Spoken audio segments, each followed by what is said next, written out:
Et tout de suite, place à la une francophone.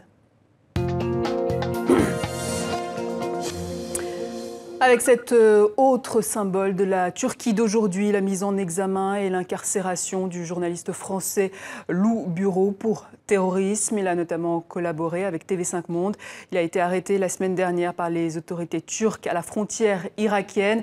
Avec nous pour en parler, Pierre Aski, président de Reporters sans frontières. Bonsoir. Bonsoir. Pierre Aski, est-ce qu'on sait exactement ce que les autorités turques reprochent à Lou Bureau ?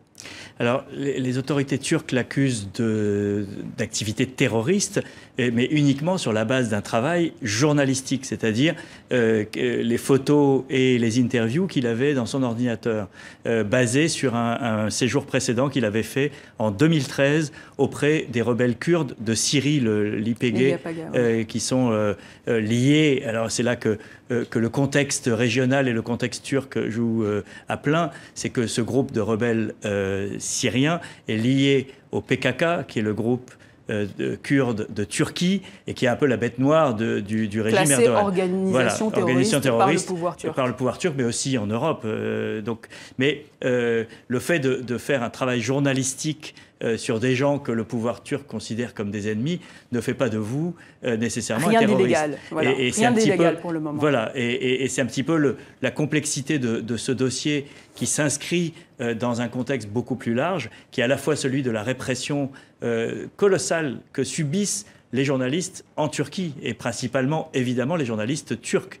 Il faut quand même rappeler qu'il y a près de 160 Bien sûr, ça fait des années que la presse est bâillonnée, emprisonnée également. Et ça s'est énormément aggravé depuis la tentative de coup d'État manquée du 15 juillet l'année dernière. Mais là, on a l'impression d'avoir franchi un nouveau cap. Le pouvoir turc cherche à intimider également la presse internationale. Oui, alors on a eu plusieurs affaires, et en particulier concernant des journalistes français. Il y avait le journaliste Olivier Bertrand qui avait été expulsé.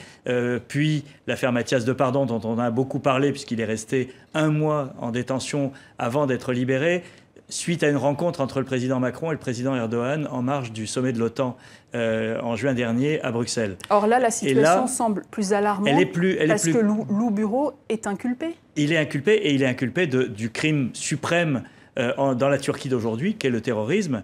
Et c'est là qu'il y a quelque chose d'incompréhensible, ou peut-être trop compréhensible, qui est ce message d'intimidation. On ne veut plus de journalistes étrangers en Turquie. Quelle est la suite de la procédure alors pour Lou Bureau ? Il y a toute une procédure qui s'est mise en place. Il a pu entrer en contact avec sa famille. Il a pu recevoir la visite d'un avocat désigné par sa famille pour la première fois.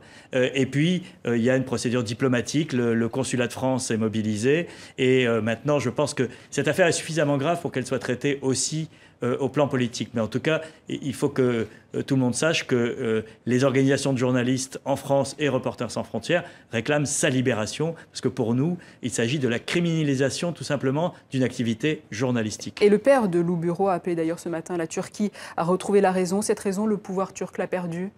Il y a une régression énorme depuis 1 an, et cette tentative de coup d'État ratée d'il y a 1 an a servi de raison, de prétexte, je ne sais pas quel est le mot juste, pour une tentative d'abattre tous les contre-pouvoirs en Turquie, à commencer évidemment par celui de la presse. Et j'ajoute que TV5 Monde se joint bien évidemment à l'appel à la libération immédiate de Lou Bureau, lancé entre autres par vous, Pierre Aski, Reporters sans frontières.